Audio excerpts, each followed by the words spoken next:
Hi, I'm Rob Lucas, and I was the director and producer on From Scratch. And I'm Joanna Defendi, and I was the artistic director, and I performed in From Scratch. So first then, as an actress, how did you find doing the two roles and sort of juggling them within a piece? It was a bit of a montage, really. It wasn't had no real solid plot throughout the whole thing. It was a series of six plays, short plays. So as an actress, how did you find that? Juggling two roles was fine because I've had to multi-role before, and there was plays in between the plays that I was in, so there was enough time to get mentally ready for the next character. So that was fine, and then in the rehearsal period you explore both characters equally and in the same way, and that was fine. But having the extra responsibility of putting on the show with you as well, so having to step out of being an actor and then have that completely different perception. And I suppose being part of the group of actors and then stepping out and being in charge of the actors. Because I found that, even though I was in charge of it most of the time, I found it quite difficult to get in and out of that world. So that half the time you're with the actors, as it were, and making sure that they're fine, and then you've actually got to get on with it and have a go and say, look, we've got to get on with this. And being the producer and the director. Yeah, it was quite hard actually. Because when you're putting on the show, you have to be the one who puts the foot down. You have to be the one who's strict and is telling the cast what to do, making sure everyone's doing what they should be.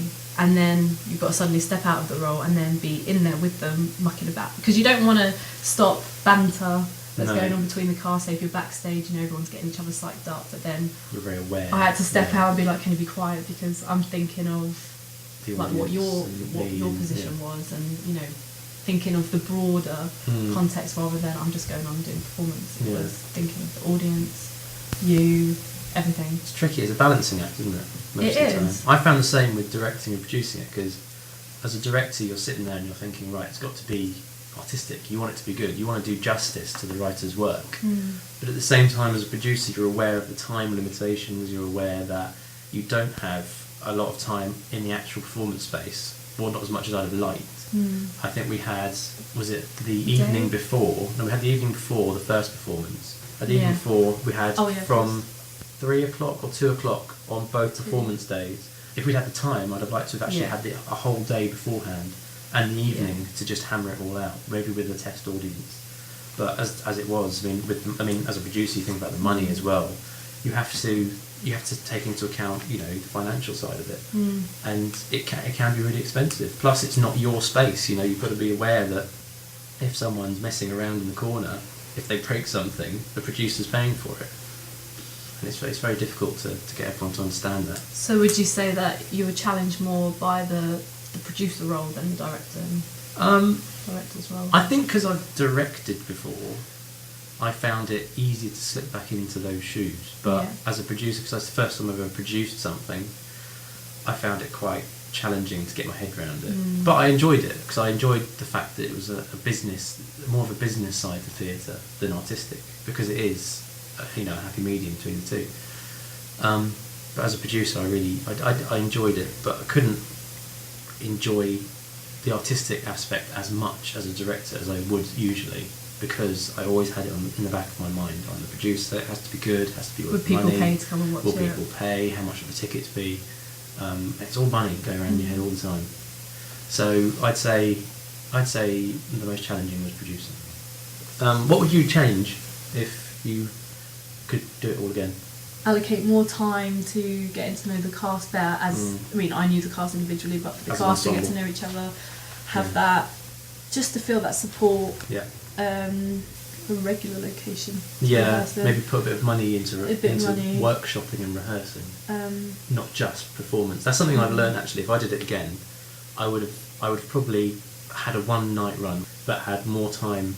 I'd have spent the other half of the money on space for workshopping the pieces, really getting to know the work.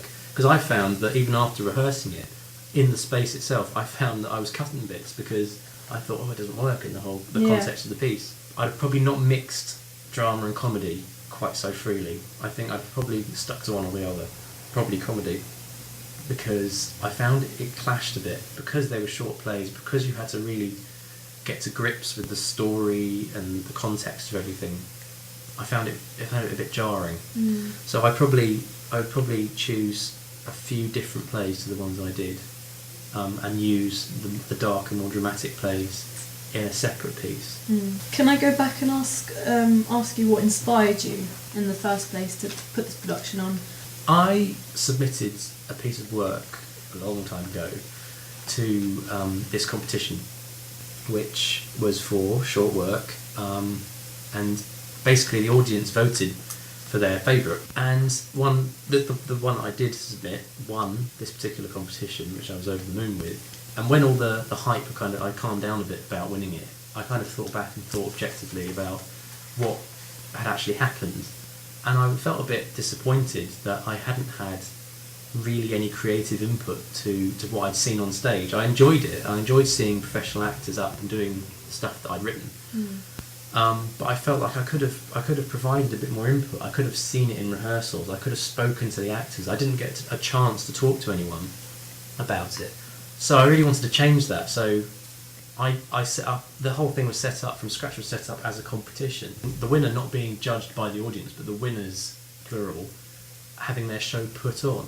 And then afterwards, because after from scratch, we had an event, a get-together with the actors and the writers and the audience, so that we got everyone mingling and talking and basically just having fun together and showing that theatre can be accessible. Because even though it was a short play that I submitted to this particular competition, I didn't feel that even though it was my work, I didn't feel it was accessible even to me. And I felt, what would an audience member think about that? Because they obviously liked it, what I'd written, but I didn't feel that they would have connected with it as much as I did. And I found that a bit strange, that wasn't explored. And you also gave the opportunity for the writers to come in during rehearsal and give their thoughts and contributions. Again, because I felt that I didn't have that, I thought, well, I'll offer it to the other writers. So I got all the writers, I said, I allocated a particular time, and they came in when we were in the theatre, because I wanted them to see it at the right stage, not when we were just, forgetting lines and getting everything wrong. So that they could see the work in progress. And we got a few good notes off the writers. We got a few key points about their work, because some of the contexts of some of the work were a bit confusing, especially, like I say, when you just dive into it straight off after a comedy or something. So I found it really useful to talk to the writers and get their input. So did the actors, I think. The actors became really friendly with the writers. Did you feel that the writers coming in benefited you, the director, as well, in your decisions? It benefited the actors more than it benefited me, because as a director, you obviously have something in your mind. You have a very clear idea of the pictures you want to produce on stage. And I found that sometimes the writers would suggest something, or not suggest, or they would let me know, they'd give me a note and say, well, that was supposed to be like this. And I think, well, no. Because it's a different interpretation. It's a completely different interpretation. My interpretation of it was very different. And at the end of the day, they enjoyed it, they came and saw their pieces. But as a director, I found, not a hindrance, but I found it a little bit, I suppose, confusing for me to get something on, because of the different opinions. So, all in all, did you enjoy it? We achieved what we set out to achieve, and I think we learned so much. All in all, it was very positive. Yeah, I really enjoyed it, and it's really nice to see something that you've put that much, blood, sweat and tears into. And there is and something see it, at the end. And actually, the main thing for me is to see an audience enjoy it. That's the point of theatre, it's entertainment. And to actually see it entertain is an amazing feeling, especially when you've had a bit of input. To get people talking about it as well. Get a response. Yeah. And the event afterwards really helped, because I could talk to other writers and the actors and sort of say, what did you think? Did you enjoy it? And they'd be like, yeah, it was awesome, it was brilliant. And that feeling for me is just, that is the point when it makes it real, because you can be so lost in this bubble, this world that you're living in for whatever, 2 months. 2 months in this case. And then just to have an outsider have their take on it, it just makes you feel like, oh, thank God, nothing was lost in translation. No. You were doing right. Exactly. Cool. Well, thanks for listening. And listen to any more stuff that we end up blathering on about. Look out for more podcasts. newbies. Cool. Thank you.